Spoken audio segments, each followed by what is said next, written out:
Tonight, one of 3 police officers involved in the shooting of Breonna Taylor will face criminal charges in the case, but those charges are not directly related to Taylor's death. Instead, it is for endangering neighbors.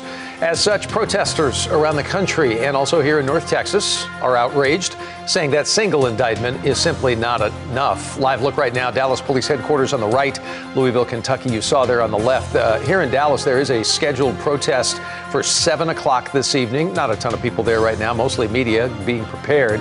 Good evening. I'm Doug Dunbar. It is CBS 11 News at 6, and we're streaming CBSN DFW. Thanks for joining us.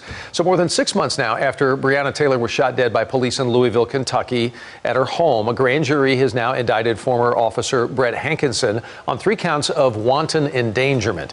He faces a 5-year sentence for each count if he is convicted. Hankison was one of the officers who did open fire inside Taylor's apartment back in March, killing her.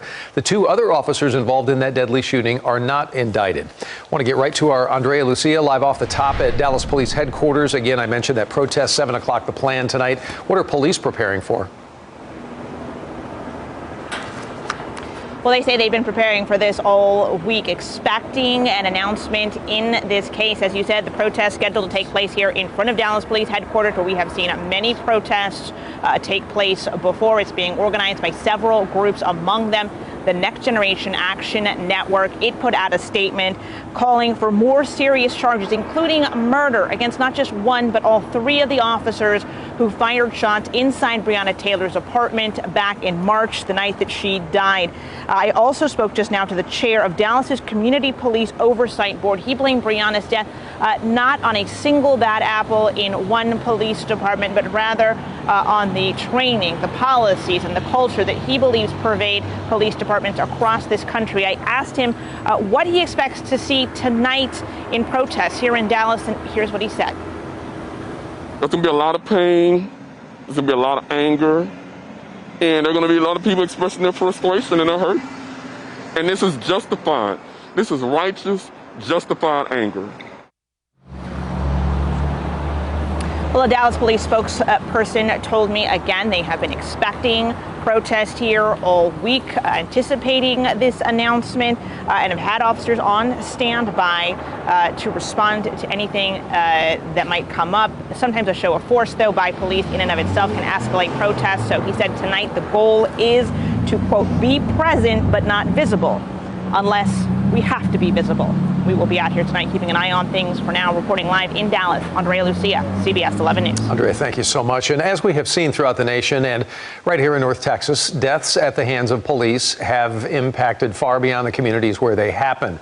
The name of Breonna Taylor was also on the lips of protesters over the summer, outraged at the in-custody death of George Floyd as well. Our Robbie Owens has been taking some time today to talk to local stakeholders. She's in downtown Dallas for us this evening. Robbie? Well, Doug, whether in downtown Dallas or many suburbs, we saw people of all races take to the streets this summer calling for change. And while the locations and the circumstances may change, some say not much else. First thing I thought was, here we go again. Corey Session has never been silent on issues of justice, and he stresses that is not being anti-police. But communities, he says, must demand more of them. Because after all of the demonstrations, we were starting to have conversations, which hopefully would have led to legislation. But now we're back.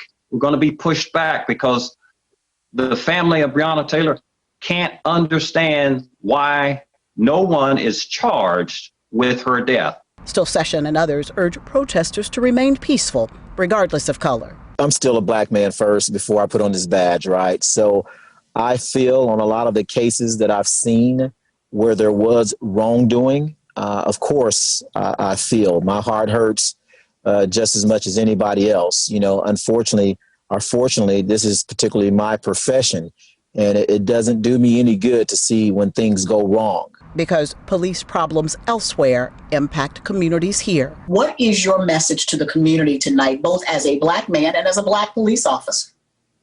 So my message to the community would be this.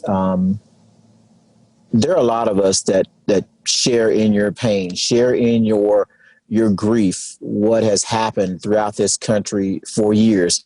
There's a lot of us that do our jobs exactly the way we're supposed to do our jobs.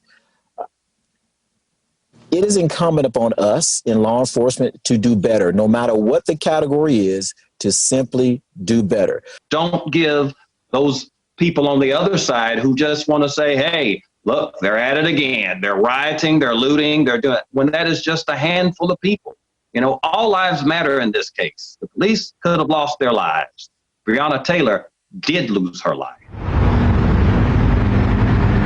Now, both men told me that there was just so much that went wrong in the Breonna Taylor case, but they stress that none of that changes if trouble comes to Dallas tonight. Their bottom line, yes, protest, stay peaceful, but the real power, they say, is at the ballot box.